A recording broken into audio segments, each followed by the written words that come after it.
Vamos continuar a nossa exposição de Lucas. Abram suas Bíblias em Lucas capítulo 11. O que significa orar? Perdoa-nos os nossos pecados, pois também nós perdoamos a todo o que nos deve. É isso que nós vamos ver nesta manhã. E na próxima semana nós também continuaremos falando sobre o perdão de Deus, que é algo grandioso, que é algo, quando nós entramos nesse tema, perdão, é praticamente impossível tratar o básico, porque eu sou um pastor nível básico, tá, pessoal?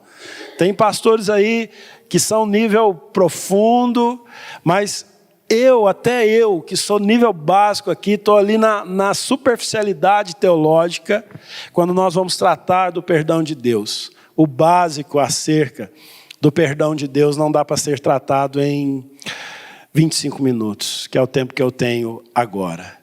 Então hoje nós vamos ver um pouco o que significa o perdão, o que significa nós orarmos pedindo perdão ao Senhor. Por que Jesus nos ensina a orar dessa forma?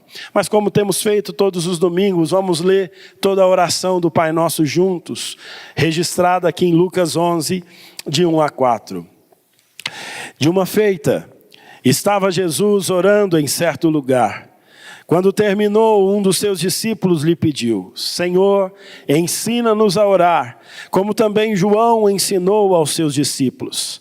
Então ele os ensinou: quando orardes, dizei: Pai, santificado seja o teu nome, venha o teu reino. O pão nosso cotidiano dá-nos de dia em dia. Perdoa-nos os nossos pecados, pois também nós perdoamos a todo o que nos deve.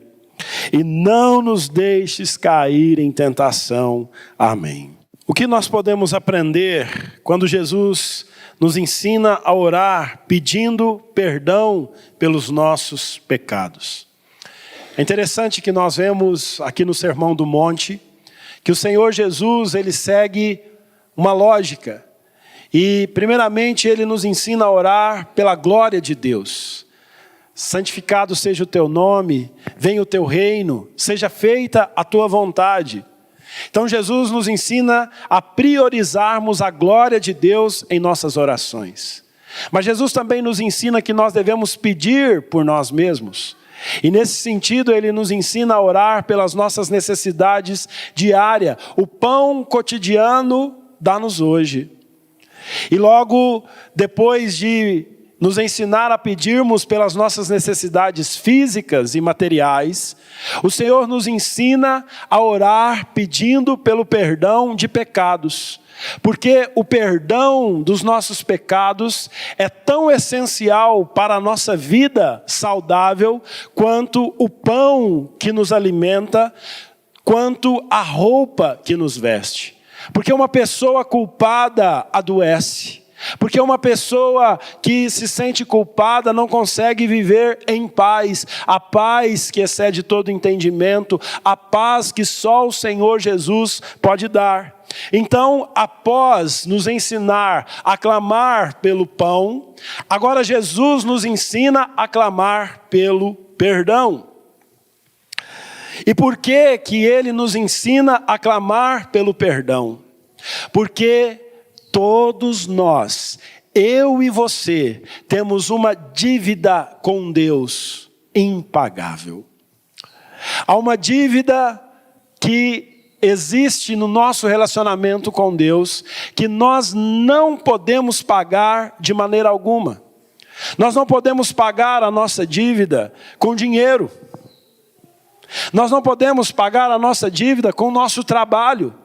Nós não fazemos as coisas para Deus para pagar esta dívida. Nós não praticamos boas obras para pagar essa dívida. Nós não podemos pagar essa dívida com promessas. Senhor, eu não vou mais comer isso, eu não vou mais beber aquilo. Senhor, eu vou andar de joelhos, vou subir uma escada de joelhos para pagar a minha dívida. Nós não podemos pagar a nossa dívida com promessas. Sabe por quê? Porque nós não temos condições de pagar a dívida que o pecado produziu na humanidade. E nós estamos e sempre estaremos em dívida com o nosso Senhor. Então, Jesus nos ensina a pedir perdão pelos nossos pecados, porque todos nós estaremos sempre em dívida com Deus. Mas nós também sempre estamos em dívida com o próximo. Por isso, constantemente, nós devemos pedir perdão ao Senhor, porque nós também devemos às pessoas, ofendemos as pessoas, pecamos contra as pessoas. Mesmo, irmãos, depois de convertidos, mesmo depois de crermos na Bíblia, de acreditarmos que Jesus é o nosso único e Salvador, único e suficiente Salvador, melhor dizendo, nós continuamos pecando, nós continuamos sendo pecadores, ainda não estamos livres do pecado, nós ainda temos resquícios do pecado em nós, mesmo tendo sido comprados, lavados, nascido de novo em Jesus Cristo, nós continuamos pecando. E é por isso que nós precisamos pedir perdão. O pecado é uma luta na vida de todo filho de Deus. E nessa luta, nem sempre ficamos firmes.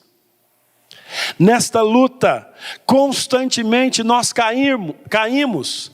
Nesta luta, constantemente nós perdemos a luta para o pecado. Quem perdeu a luta para o pecado essa semana aí, dá um amém aí. Amém. É porque nós pecamos constantemente, diariamente, que nós precisamos pedir perdão a Deus.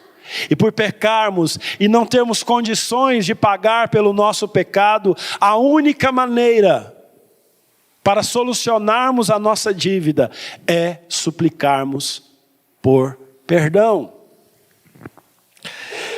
O Senhor Jesus, portanto, está nos ensinando aqui neste sermão, nesta oração, a termos consciência de que somos pecadores. O Filho de Deus precisa ter plena convicção de que é um pecador. O Filho de Deus não é aquele que se acha uma pessoa perfeita. O Filho de Deus não é aquele que acha que o povo de Deus é perfeito. Mas o Filho de Deus é aquele que tem plena consciência do seu pecado. A Bíblia diz em Romanos 3:23, pois todos pecaram e carecem da glória de Deus. Isaac, eu sei que está meio em cima da hora, mas se der para colocar os textos bíblicos aqui atrás, para o pessoal acompanhar, se não der, não tem problema. Deveria ter passado isso para vocês antes, mas como vocês são excepcionais, quem sabe dá certo. A Bíblia diz que todos pecaram e carecem da glória de Deus. Romanos 3:23.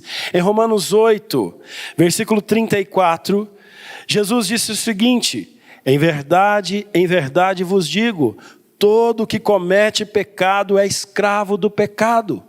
Irmãos, nós ainda somos cativos ao nosso pecado.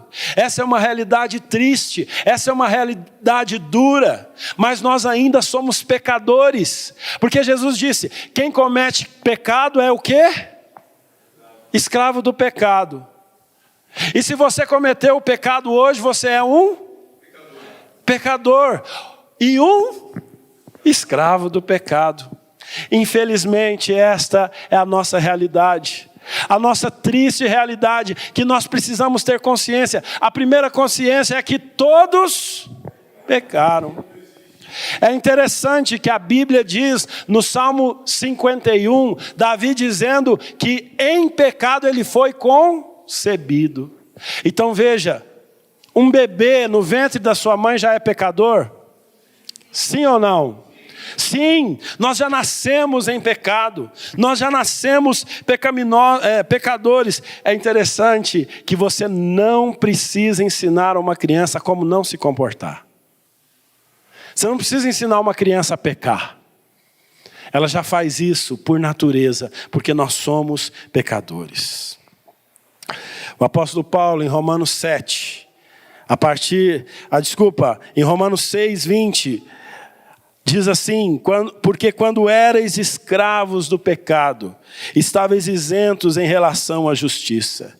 Em Romanos 7, a Bíblia diz assim: neste caso, quem faz isto já não sou eu, mas o pecado que habita em mim. Veja, o apóstolo Paulo disse que o pecado habitava em quem? Nele. Se o pecado habitava em Paulo, imagina em mim. Se o pecado habitava em Paulo, imagina em nós. Nós temos que ter consciência do nosso pecado. No versículo 18 de Romanos 7, Paulo diz o seguinte: porque eu sei que em mim, isto é, na minha carne, não habita bem nenhum. A palavra de Deus diz que em nós habita quanto de bem.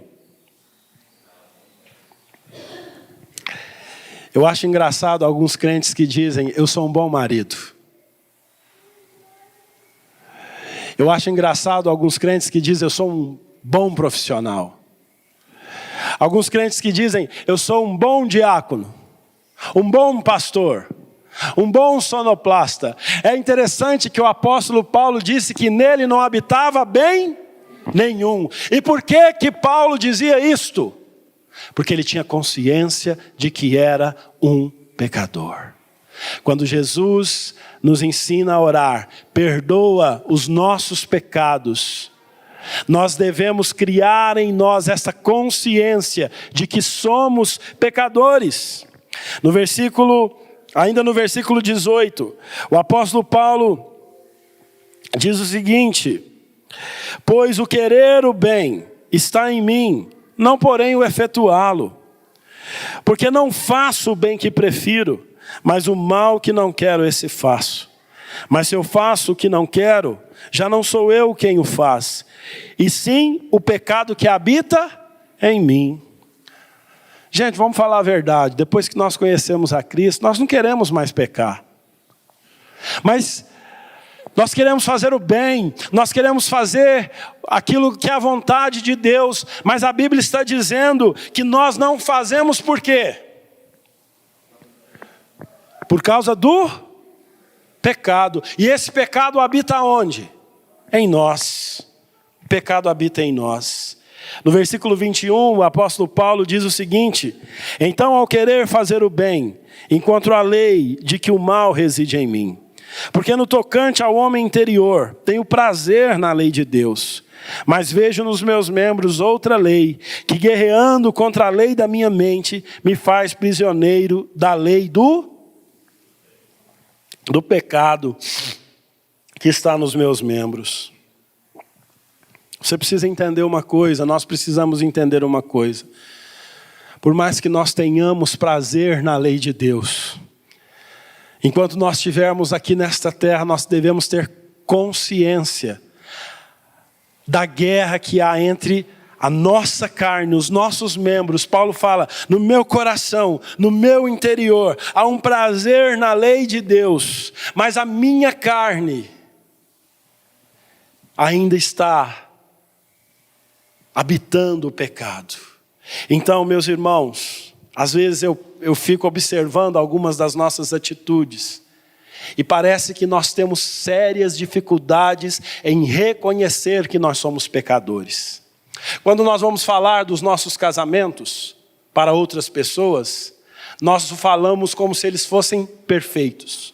Quando nós vamos falar dos nossos filhos, nós muitas vezes nos esquecemos de omitir os seus pecados e os nossos pecados como pais.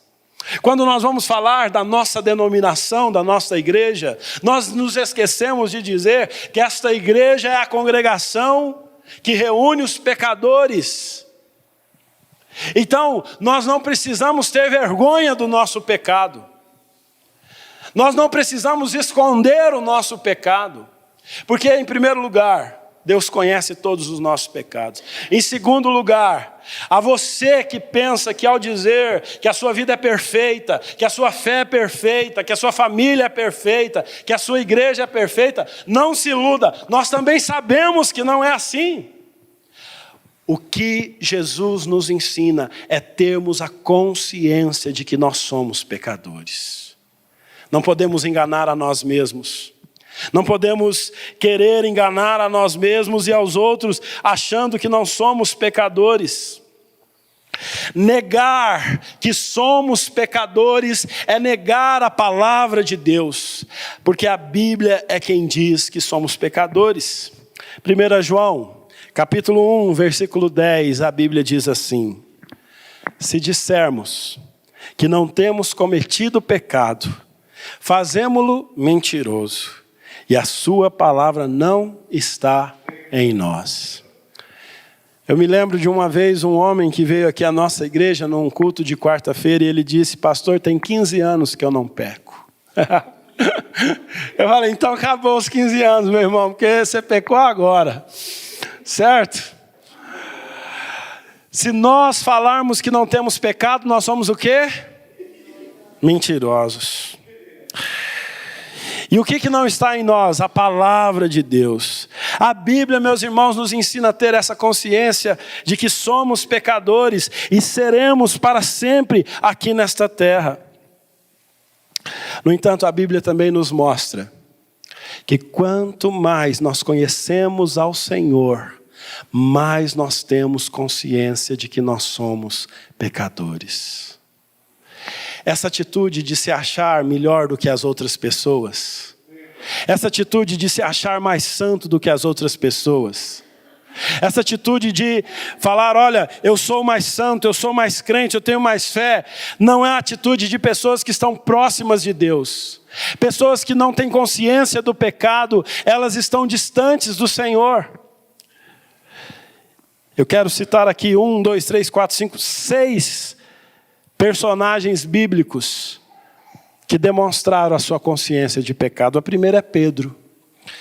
Lá em Lucas 5:8, a palavra de Deus diz assim: vendo isto, Simão Pedro prostrou-se aos pés de Jesus, dizendo: Senhor, retira-te de mim, porque eu sou pecador.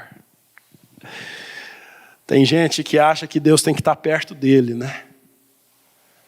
Tem pessoas que falam assim: eu sou tão santa, eu oro tanto, eu leio tanto as Escrituras, eu já li a Bíblia tantas vezes, eu faço isso, eu faço aquilo. Essa pessoa não está conhecendo ao Deus verdadeiro, porque quanto mais nós vemos a glória de Deus, mais nós vemos quem nós somos. Quanto mais nós vemos o quanto Deus é santo, mais nós nos enxergamos como pecadores. Então, meus irmãos, se você está se achando uma pessoa boa, se você está se achando uma pessoa perfeita, se você se acha melhor do que alguém aqui neste recinto, se você se acha melhor do que alguém fora dessas paredes, possivelmente você não está tendo uma comunhão verdadeira com Deus. Porque Pedro, quando viu Jesus, ele disse: Senhor, afasta-te de mim, porque eu sou consciência de pecado. A consciência de pecado não é algo ruim em nós. E um pecado é falar demais. O meu tempo já está acabando e eu não saio nem do primeiro ponto. Paulo, ele dizia o seguinte: fiel é a palavra e digna de toda aceitação, que Cristo Jesus veio ao mundo para salvar os pecadores, os quais eu sou o principal. Moisés, em Êxodo, capítulo 3, verso 6, Deus disse a Moisés: eu sou o Deus de teu pai.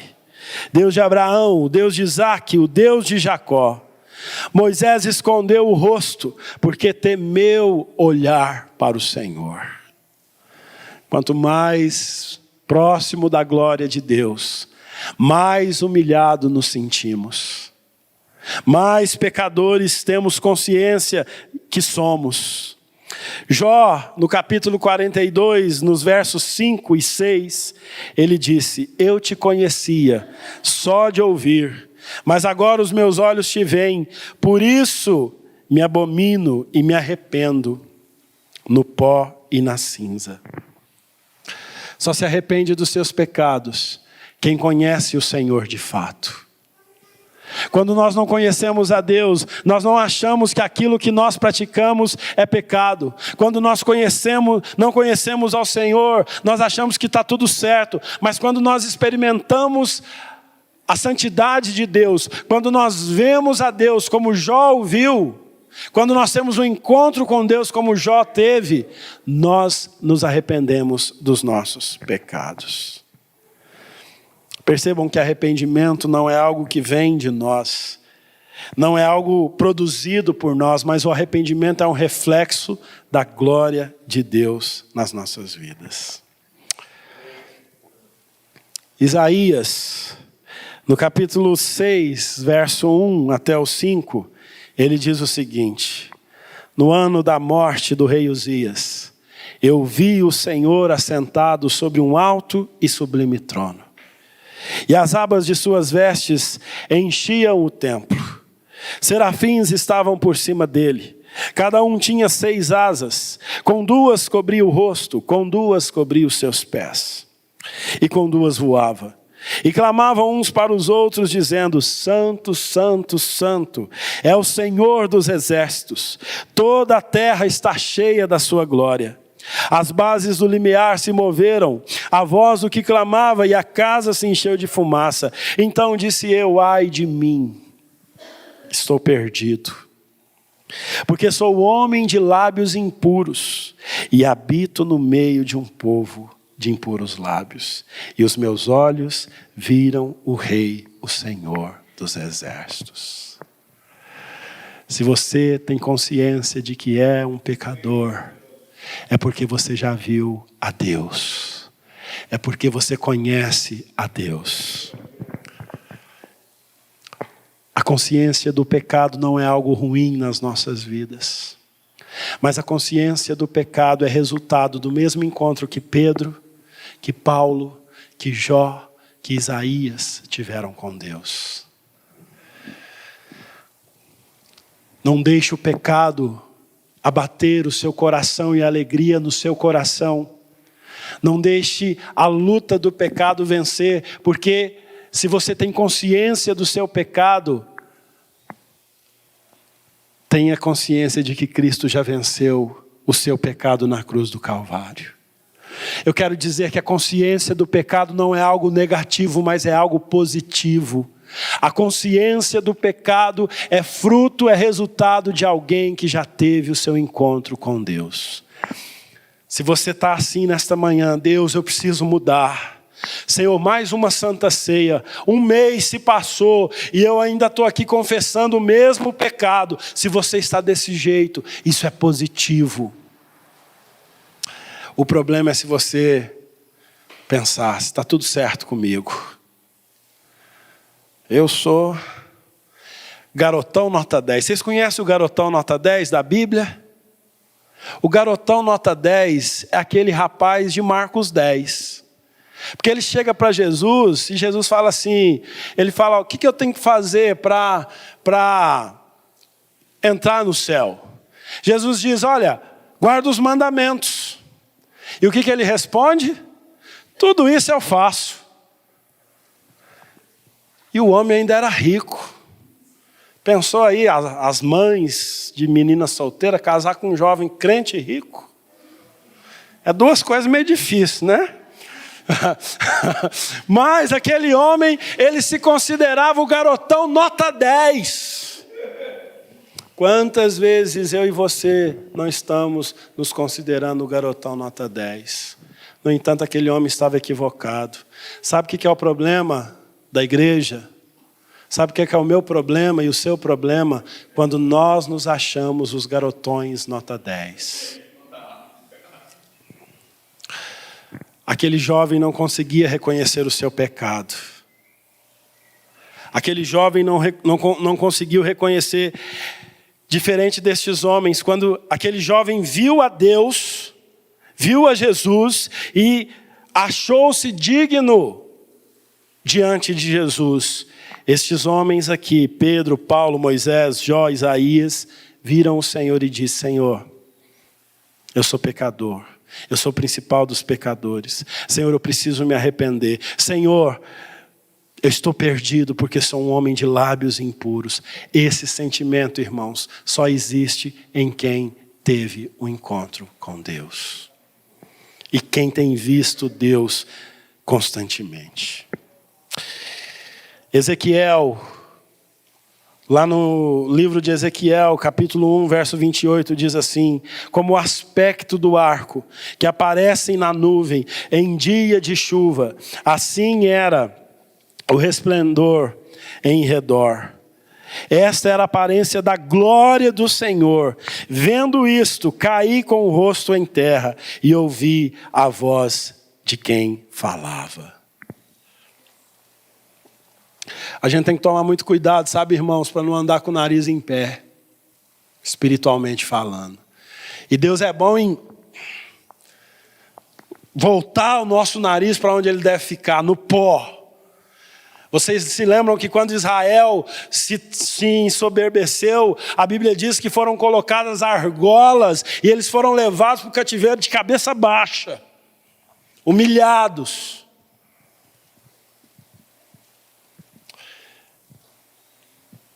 E quando nós vemos a glória de Deus, é assim que nós nos sentimos, no pó. Então, se você está se sentindo assim, ó, cheio de você mesmo, com o peito aberto, se você passa por essa porta aqui, ó, desse jeito aqui, ó, quando você vem para o culto, você está precisando de Deus, meu irmão. Porque a presença de Deus nos faz cair com o rosto em terra e dizer assim: eu não sou digno da tua presença. Tem misericórdia de mim. É impossível ser santo sem ter consciência do pecado. Todos os santos da história, e santo não estou falando de santo católico, não. Eu estou falando de ser consagrado, de ser separado para Deus. É impossível sermos separados para Deus, usados por Deus, sem antes termos essa consciência de pecado.